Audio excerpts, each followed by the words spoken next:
ਤੁਸੀਂ ਆਏ ਬਾਦਸ਼ਾਹ? ਅਸੀਂ ਜੀ ਇੱਥੋਂ ਅੰਮ੍ਰਿਤਸਰ ਤੋਂ ਆਏ ਹਾਂ। ਲਾਗੇ ਪਿੰਡ ਸਾਡਾ 에ਅਰਪੋਰਟ ਰਾਜਸਥਾਨ ਸੀ, ਲਾਗੇ ਪਿੰਡ ਹੈ ਸ਼ੀਨਾ। ਅੱਛਾ ਅੱਛਾ ਅੱਛਾ, ਹਾਂਜੀ, ਅਸੀਂ ਉੱਥੋਂ ਆਏ ਜੀ। ਸ਼ੀਨਾ। ਸ਼ੀਨਾ, ਹਾਂਜੀ। ਜੀ ਜੀ ਜੀ ਜੀ ਬਿਲਕੁਲ। ਤੇ ਇੱਥੋਂ 25-30 ਕਿਲੋਮੀਟਰ ਹੋਊਗਾ, ਬੜੀ ਗੱਲ 30 ਆ ਕਿਲੋਮੀਟਰ ਇੱਥੋਂ ਲੱਗੇ। 35 ਕਿਲੋਮੀਟਰ, ਹਾਂਜੀ। ਅੱਛਾ, ਤੇ ਪਹਿਲਾਂ ਵੀ ਆਏ ਹੋ ਕਦੀ? ਨਹੀਂ, ਪਹਿਲਾਂ ਅਸੀਂ ਆਉਂਦੇ ਰਹੇ ਹਾਂ ਤੇ ਇੱਥੋਂ ਪਿੱਛੋਂ ਹੀ ਵਾਪਸੀ ਸਾਡੀ, ਮਤਲਬ ਜਿੱਦਾਂ ਉੱਥੋਂ ਬਾਰਡਰ ਤੋਂ ਹੀ ਦੂਰਬੀਨ ਰਾਹੀਂ ਅਸੀਂ ਯਾਨੀ ਉਹ ਦਰਸ਼ਨ ਪੁਆਇੰਟ ਜਿਹੜਾ ਸੀ ਉੱਥੋਂ ਹੀ ਤੁਸੀਂ ਗਾਂ ਨਹੀਂ ਸੋ? ਉੱਥੋਂ ਹੀ ਨਹੀਂ ਆਉਂਦੇ, ਹਾਂਜੀ। ਜੀ ਠੀਕ ਹੈ।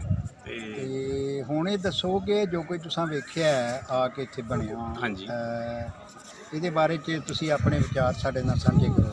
ਇਹਦੇ ਬਾਰੇ ਵਿਚਾਰ ਜੀ ਸਾਡੇ ਇਹ ਵੀ ਸਾਨੂੰ ਬਹੁਤ ਖੁਸ਼ੀ ਹੋਈ ਅੱਜ ਇੱਥੇ ਆਣ ਕੇ। ਤੇ ਬਾਕੀ ਪਾਕਿਸਤਾਨ ਗੌਰਮੈਂਟ ਇਮਰਾਨ ਸਾਹਿਬ ਦਾ ਬਹੁਤ ਬਹੁਤ ਸ਼ੁਕਰੀਆ ਆ। ਤੇ ਸਿੱਧੂ ਸਾਹਿਬ ਨੇ ਰਲ ਕੇ ਜਿਹੜਾ ਉਪਰਾਲਾ ਕੀਤਾ ਬਹੁਤ ਹੀ ਵਧੀਆ ਆ। ਤੇ ਉਹਦੀ ਅਸੀਂ ਬਿਲਕੁਲ ਕਰਦੇ, ਉਹਦੀ ਅਸੀਂ ਆਪਣੇ ਵੱਲੋਂ ਬਹੁਤ ਤਾਰੀਫ।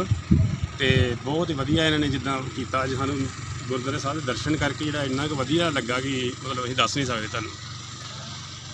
ਅੱਛਾ, ਇਹ ਦੱਸੋਗੇ ਕਿਆ ਤੁਸੀਂ ਸਮਝਦੇ ਹੋ ਕਿ ਇਹਦੇ ਨਾਲ ਜਿਹੜੇ ਪਾਕਿਸਤਾਨ ਤੇ ਇੰਡੀਆ ਦੇ ਲੋਕਾਂ ਦੇ ਜਿਹੜੇ ਸੰਬੰਧ ਨੇ ਕੋਈ ਬਿਹਤਰ ਹੋਣਗੇ? ਬਿਹਤਰ ਮੈਂ ਨਾ ਜੀ ਅੱਜ ਵੇਖ ਕੇ, ਪਹਿਲੀ ਗੱਲ ਤੇ ਮੈਂ ਤੁਹਾਨੂੰ ਇਹ ਦੱਸਦਾ ਕਿ ਮੈਨੂੰ 20 ਸਾਲ ਹੋ ਗਏ ਫਰਾਂਸ ਦੇ ਵਿੱਚ ਰਹਿੰਦੇ ਨੂੰ। ਤੇ ਉੱਥੋਂ ਮੈਂ ਆਇਆ ਫਰਾਂਸ 'ਚ, ਤੇ ਜਿੰਨੇ ਵੀ ਯਾਰ ਦੋਸਤ ਪਾਕਿਸਤਾਨੀ ਸਾਡੇ ਆ, ਬਹੁਤ ਸਾਡੇ ਨਾਲ ਰੋਟੀ ਸਾਂਝੀ ਆ। ਬਾਕੀ ਬੜਾ ਪਿਆਰ ਪ੍ਰੇਮ ਆ। ਤੇ ਆਹ ਤੇ ਜਿਹੜੀ ਲਾਂਘੇ ਦੀ ਗੱਲ ਹੋਈ ਆ ਕੋਰੀਡੋਰ ਦੀ, ਇਹ ਸਭ ਤੋਂ ਵਧੀਆ ਗੱਲ ਹੈ ਕਿ ਇਹਦੇ ਨਾਲ ਸਾਡੇ ਜਿਹੜੇ ਸਬੰਧ ਆ, ਜਿਹੜੇ ਕੱਲ੍ਹ ਨੂੰ ਬਾਰਡਰ ਖੁੱਲ੍ਹਣ ਦੇ ਵੀ ਸਾਰ ਹੋ ਸਕਦੇ ਨੇ। ਬਾਕੀ ਲੀਡਰਸ਼ਿਪ ਬਹੁਤ ਵਧੀਆ, ਅੱਗੇ ਤੋਂ ਵਧੀਆ ਆਏਗੀ ਲੀਡਰਸ਼ਿਪ ਹੋਰ ਵੀ, ਤੇ ਉਹਦੇ ਨਾਲ ਕਈ ਮਸਲੇ ਆਪਣੇ ਹੱਲ ਹੋ ਸਕਦੇ। ਤੇ ਅਸੀਂ ਜਿਹੜਾ ਅੱਗੇ ਤੋਂ ਗਾਂ ਦਰਸ਼ਨ ਕਰੀਏ ਆਣ ਕੇ।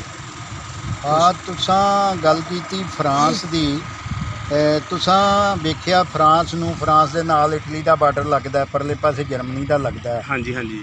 ਅੱਛਾ, ਤੇ ਉੱਥੇ ਚੱਲਦੀਆਂ ਗੱਡੀਆਂ 'ਚ ਲੋਕੀ ਇੱਕ ਮੁਲਕ ਤੋਂ ਦੂਜੇ ਮੁਲਕ ਚਲੇ ਜਾਂਦੇ ਨੇ ਤੇ ਕੋਈ ਯੱਬ ਸਿਆਪਾ ਨਹੀਂ ਹੁੰਦਾ? ਮੈਂ ਨਾ ਜੀ ਬਿਲਕੁਲ ਨਹੀਂ, ਕੋਈ ਗੱਲ ਨਹੀਂ ਹੈ। ਸਾਰੇ ਬਾਰਡਰ ਖੁੱਲ੍ਹੇ ਆ, ਕੋਈ ਪੁਲਿਸ ਦਾ ਬੰਦਾ ਨਹੀਂ ਕੋਈ ਨਜ਼ਰ ਆਉਂਦਾ। ਹਾਂਜੀ। ਕੋਈ ਚਿੜੀ ਨਹੀਂ, ਕੋਈ ਪਰ ਮਾਰਦੀ, ਮਤਲਬ ਕੋਈ ਪੁਲਿਸ ਉੱਥੇ ਹੋਵੇ ਜਾਂ ਕਿੱਦਾਂ, ਕੋਈ ਗੱਲ ਨਹੀਂ ਹੈ। ਬਹੁਤ ਵਧੀਆ ਵਾ। ਸਾਰੇ ਯੂਰਪ ਜਿਹੜਾ ਜਿੰਨੇ ਵੀ ਯੂਰਪ ਦੇ ਦੇਸ਼ ਆ, ਸਾਰੇ ਆਪੋ ਆਪਣਾ ਕੰਮ ਕਰਨ ਡੇ ਨੇ ਤੇ ਕਾਰੋਬਾਰ ਉਹਨਾਂ ਵਧਾਏ ਨੇ।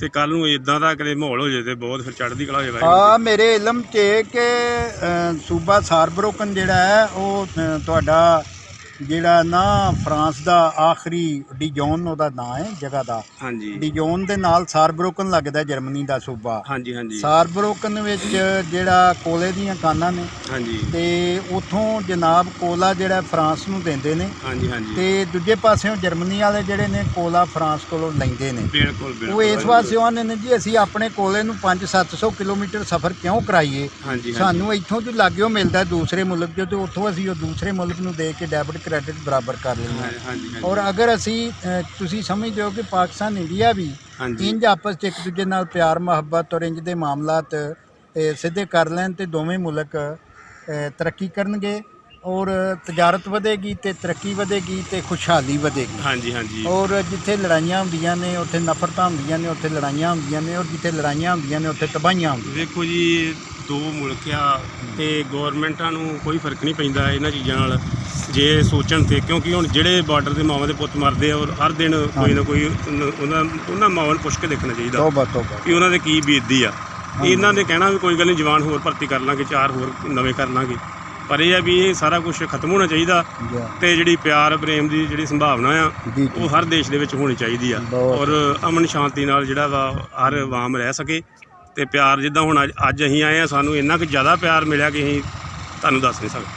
ਸਰਕਾਰ ਦਾ ਕੰਮ ਹੈ ਉਹ ਨਹੀਂ, ਚਲੋ ਹੌਲੀ ਹੌਲੀ ਅੱਲਾ ਕਰੇ ਕੋਈ ਬਿਹਤਰ ਹਾਲਾਤ। ਬਿਲਕੁਲ ਹਾਲਾਤ ਵਧੀਆ ਹੋ ਜਾਣਗੇ। ਮੈਂ ਗੁਰੂ ਨਾਨਕ ਸਾਹਿਬ ਦੇ ਅੱਗੇ ਪਾਤਸ਼ਾਹ ਅੱਗੇ ਬੇਨਤੀ ਕਰਦੇ ਇਹੋ ਹੀ ਅੱਜ ਕਰਾਂਗੇ ਵੀ ਕਿ ਮਹਾਰਾਜ ਅੱਗੇ ਤੋਂ ਵੱਧ ਇੱਦਾਂ ਦੇ ਆਪਣੀਆਂ ਜਿਹੜੀਆਂ ਆਵਾਮ ਇੱਕ ਦੂਜੇ ਨੂੰ ਭੈਣ ਭਰਾ ਮਿਲ ਸਕਣ ਤੇ ਇੱਕ ਦੂਜੇ ਦੇ ਕੱਲ੍ਹ ਵਿਆਹਾਂ ਸ਼ਾਦੀਆਂ ਦੇ ਵਿੱਚ ਇਕੱਠੇ ਹੋਣ ਤੇ ਪਿਆਰ ਖੁਸ਼ੀ ਆਪਣੀ ਵੰਡ ਸਕਣ। ਜੀ ਬਹੁਤ ਬਹੁਤ ਮਿਹਰਬਾਨੀ, ਜਿਉਂਦੇ ਰਹੋ। ਓਕੇ ਜੀ, ਓਕੇ।